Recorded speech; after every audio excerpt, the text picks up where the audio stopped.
Hi guys, welcome to லிட்டியாரோ. இன்னைக்கு நம்ம எங்கே வந்திருக்கோம் பார்த்தீங்கன்னா, மதுரை பக்கத்தில் இருக்க வைகை டேமுக்கு தான் வந்திருக்கோம். ஸோ இந்த வைகை டேமில் என்னென்ன இருக்குது, எவ்வளோ டிக்கெட்டு, எப்படிலாம் சுற்றி பார்க்கறத அந்த வீடியோவில் பார்க்க போகிறோம். வாங்க நம்ம வீடியோக்குள்ள போய் பார்ப்போம்.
என்ன ஒரு டிசப்பாயின்மெண்ட்னா, எவ்வளோ ஸ்நாக்ஸும் வெளியே விற்கிது. ஆனால் நம்ம வெளியே வாங்கிட்டு வந்திருக்கலாம்.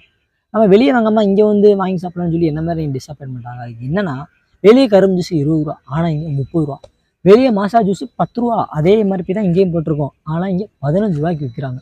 என்ன ஒரு நியாயம்? டாட்டா குல்கண்டி வெளியே 10 ரூபா, ஆனால் இங்கே 15 ரூபா. என்னடா கொடுமை!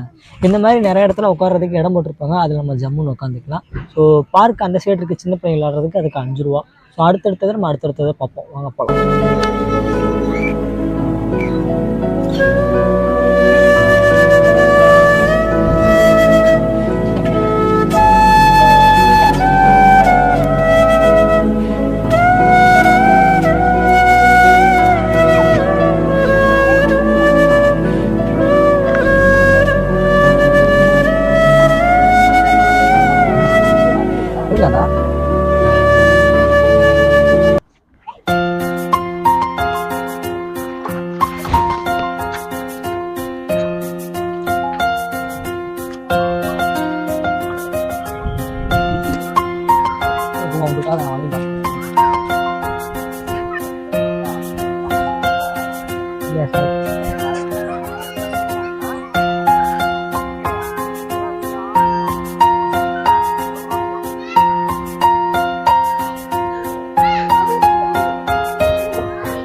ஃபைனலாக நம்ம வைகை டேமை சுற்றி பார்த்து முடிச்சிட்டோம். கிட்டத்தட்ட நம்ம வந்து 12 மணிக்கு வந்தோம், இப்போ மணி 2. இவ்வளோ நேரம் சுற்றி பார்த்துருக்கோம். ஸோ ஏகப்பட்ட இடம் இருக்குது. என்ன கொஞ்சம் சாயங்காலம் 3 மணிக்கு வந்தால் நல்லா இருந்திருக்கும். வெயில் தான் தொல்லை தாங்க முடியல. ஆனால் அங்கங்கே தண்ணிலாம் இருக்குது, ஃப்ரெஷ்ஷாக போக ஸ்நாக்ஸு எல்லாமே இருக்குது. சாப்பாட்டோட கொண்டு வந்து ஃபேமிலியோட சாப்பிட்டா செம்மையாக இருக்கும். ஸோ இதேமாதிரி புது வீடியோ தெரிஞ்சுக்க மறக்காமல் லிட்டியாரோ பேஜை சப்ஸ்கிரைப் பண்ணிட்டு டெய்லி வச்சுருக்கேன். பாய் டாட்டா, நெக்ஸ்ட் வீடியோவில் பார்க்கலாம்.